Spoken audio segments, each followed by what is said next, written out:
শফিককে ঘিরে এবার নতুন করে শুরু হয়েছে আলোচনা। আর এইবার সরাসরি মুখ খুললেন মহিমা সমিতির এক সদস্য।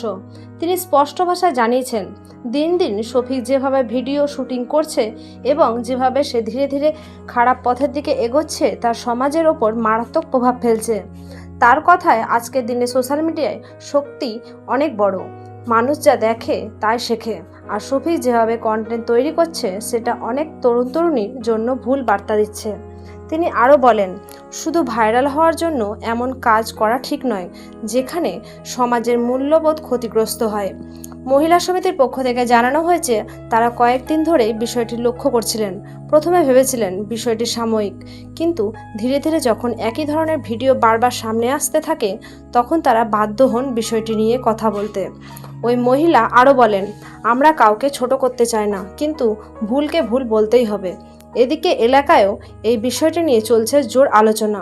কেউ বলছেন শফিকের কন্টেন্ট সত্যিই সীমা ছাড়িয়ে যাচ্ছে, আবার কেউ বলছেন এটাই শুধুই বিনোদন, এতটা সিরিয়াসভাবে নেওয়ার কিছু নেই।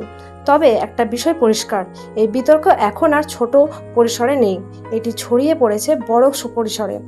মহিলা সমিতির ওই সদস্য শেষ পর্যন্ত একটি স্পষ্ট বার্তা দেন, সব কিছুর একটা সীমা থাকে।